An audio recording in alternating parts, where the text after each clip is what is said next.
शिक्षक साथियों, दीक्षा पोर्टल के माध्यम से जो ऑनलाइन प्रशिक्षण कराए जा रहे हैं उसको लेकर मैंने कल एक वीडियो अपलोड किया था, जिसमें हमने बताया था कि सर्टिफिकेट अगर अपलोड नहीं हो रहा है तो आप उसे कैसे लोड करें।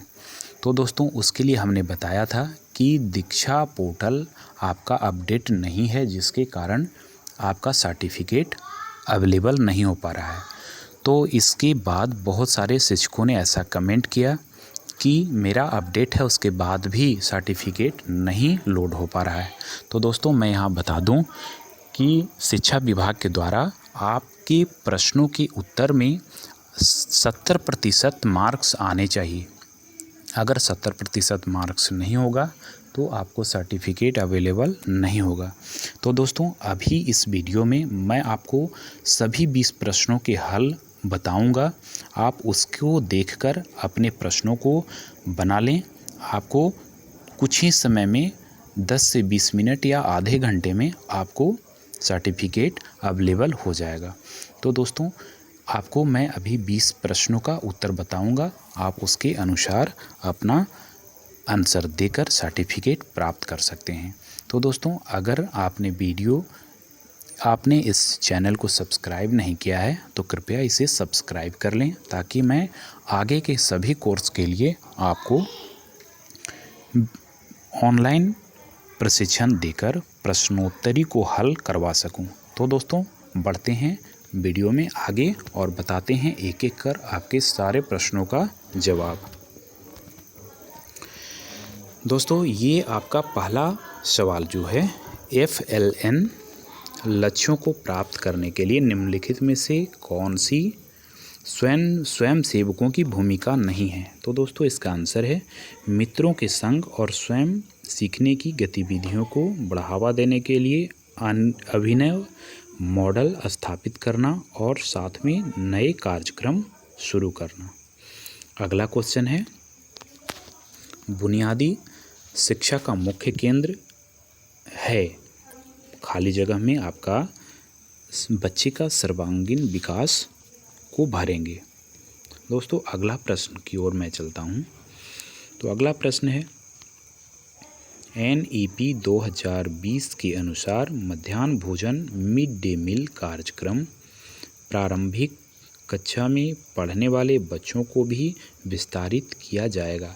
यहाँ प्रारंभिक कक्षा का अर्थ है इसमें कक्षा 1 से पहले की कक्षाएं जो हैं, यही इसका आंसर है।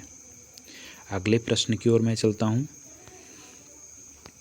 इसमें है, राष्ट्रीय बुनियादी साक्षरता और संख्या ज्ञान मिशन यह सुनिश्चित करने की दिशा में एक महत्वपूर्ण कदम है कि हमारे बच्चे तक अर्थ के साथ पठन कौशल और बुनियादी संख्यात्मक कौशल प्राप्त करें।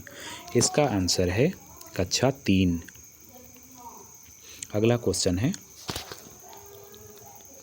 राष्ट्रीय बुनियादी साक्षरता और संख्या ज्ञान FLN मिशन यह सुनिश्चित करने की दिशा में एक महत्वपूर्ण कदम है कि हमारे बच्चे अर्थ के साथ पठन कौशल और बुनियादी संख्यात्मक कौशल प्राप्त करें। तो इसका आंसर होगा कक्षा 3।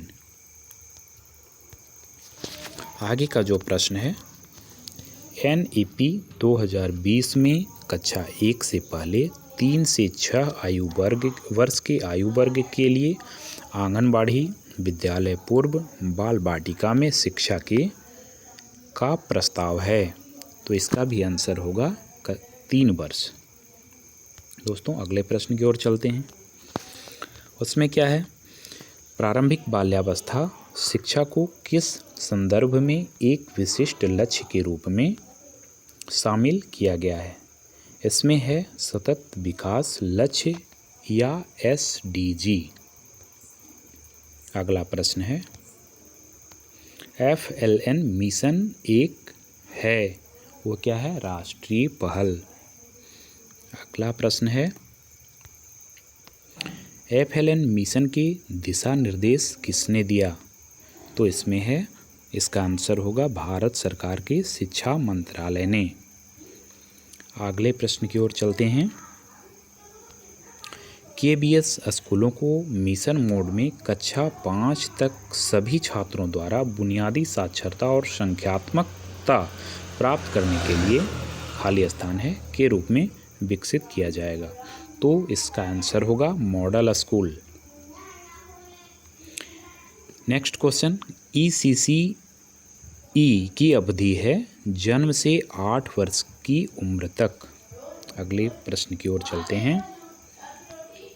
सभी हितधारकों को जैसे शिक्षकों, अभिभावकों, छात्रों और समुदाय को के लिए मजबूत नींव तैयार करने में शामिल करें। तो जीवन पर्यंत चलने वाले अधिगम। अगला प्रश्न होगा, राष्ट्रीय शिक्षा नीति 2020 में इस बात पर प्रकाश डाला गया है कि वर्तमान में प्राथमिक स्तर पर अनुमानित रूप से 5 करोड़ से अधिक छात्र बुनियादी साक्षरता और संख्या ज्ञान का कौशल हासिल नहीं कर पाए हैं। इसका आंसर देंगे सहमत तथा FLN को मजबूत करने के लिए कदम उठाए जाने चाहिए। अगला प्रश्न है, हमारे देश में ECCE संस्थाओं के माध्यम से चलाई जाती है, जिसमें शामिल है एकल आंगनबाड़ी, प्राथमिक स्कूल के साथ संबद्ध आंगनबाड़ी, कम से कम 5 वर्ष से 6 वर्ष की आयु वाले पूर्व प्राथमिक। इसका आंसर होगा प्रारंभिक बाल्यावस्था शिक्षण। अगला प्रश्न है, हमारे देश में ECCE संस्थाओं के माध्यम से चलाई जाती है, जिसमें शामिल हैं एकल आंगनबाड़ी, प्राथमिक स्कूलों के साथ साथ संबद्ध आंगनबाड़ी, कम से कम 5 से 6 वर्ष की आयु वाले पूर्व प्राथमिक।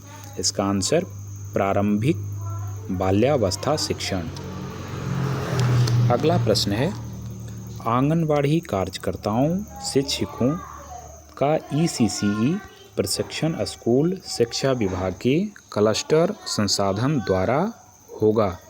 तो क्या होगा? मेंटर। अगला प्रश्न की ओर बढ़ते हैं। मिशन मोड में तक बुनियादी साक्षरता और संख्यात्मकता के लक्ष्य को प्राप्त करने के लिए राज्यों और केंद्र शासित प्रदेशों की महत्वपूर्ण भूमिका है 2025 से 26। अगला प्रश्न की ओर बढ़ते हैं। राष्ट्रीय का मूल उद्देश्य है सभी बच्चे पढ़ने और समझ के साथ प्रतिक्रिया करने में सक्षम हों। बच्चे समझ के साथ स्वतंत्र रूप से लिख पाएं, संख्या, माप और आकार के क्षेत्र में तर्क को समझ पाएं। और इसका आंसर होगा बुनियादी साक्षरता और संख्या ज्ञान मिशन। आगे क्वेश्चन की ओर बढ़ते हैं। ECCE का पूरा नाम है बाल्यावस्था देखभाल और शिक्षा, early childhood care and education. Next question. SDG के लक्ष्य 4.2 का उद्देश्य यह सुनिश्चित करना है कि सभी लड़कियों और लड़कों को, जिसमें वंचित समूह और विकलांग बच्चे भी शामिल हैं, 2030 तक गुणवत्तापूर्ण देखभाल और पूर्व प्राथमिक शिक्षा प्राप्त हो। इसका आंसर है प्रारंभिक बाल्यावस्था विकास। अगले क्वेश्चन की ओर बढ़ते हैं। तो दोस्तों ये था आपका 20 प्रश्न।